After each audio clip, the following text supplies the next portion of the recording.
dampak dari marah, Ini kan emotional apalagi regulations. cocok banget kalau anaknya udah toddler gitu, Betul. kita suka kelepasan lah ya, udah stres Betul. apa, nah itu bagaimana Teh? Once, twice in a while gitu, mungkin it's okay because we're not perfect ya. Kita nggak sempurna, ada kalanya kayak kita benar-benar lagi berat banget dan mungkin akan keluar gitu ya. Tapi ternyata itu ada dampaknya ya. Dampaknya kalau misalnya itu berterusan, apalagi hampir setiap hari, terus-terusan anaknya dimarahin.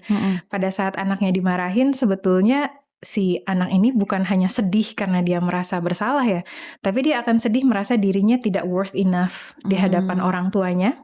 Dan ternyata di dalam Islam udah dinasehatin dari dulu-dulu gitu. Kata Rasulullah SAW ini salah satu hadis yang populer di TK-TK gitu ya, la taghdab walakal jannah gitu. Jangan marah bagimu surga gitu. Jadi di dalam Islam juga itu sangat-sangat ditekankan, kita itu dalam mendidik, dalam berkomunikasi ya, kita diajarkan untuk lemah lembut gitu. Dan ada banyak banget penelitian-penelitian yang bilang bahwa anak-anak itu dia akan cenderung nurut, akan lebih percaya sama orang-orang yang punya hubungan hati yang kuat kan ya. Komunikasi yang membuat dia ngerasa aman. Safe zone lah ibaratnya. Jadi kalau misalnya orang tuanya sering marah, sering mengkritik, dikit-dikit kemudian disalahin, dikit-dikit kemudian dihakimi, mungkin anaknya nggak akan percaya. Mungkin waktu dia kecil dia tetap nurut karena dia takut, ya karena dia defenseless, dia powerless, dia nggak punya opsi lain kecuali nurut.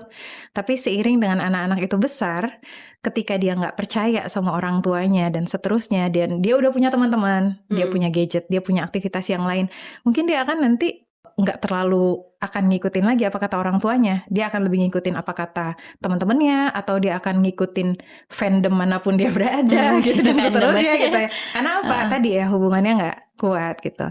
Sementara kalau misalnya hubungannya kuat, si anak ini dia percaya ya kepada orang tuanya, bahkan ketika orang tuanya nggak ngomong apa-apa. Orang tuanya cukup meneladankan aja.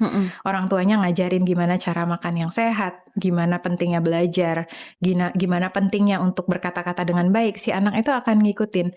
Bukan hanya tentang ibadah saja ya, misalnya kayak sholat, Al-Quran dan seterusnya, tapi juga tentang akhlak. How do you behave, how do you interact with people dan sebagainya. Bahkan ketika orang tua yang nggak ngajarin, kalau anak ini percaya sama orang tuanya, dia akan ngikutin.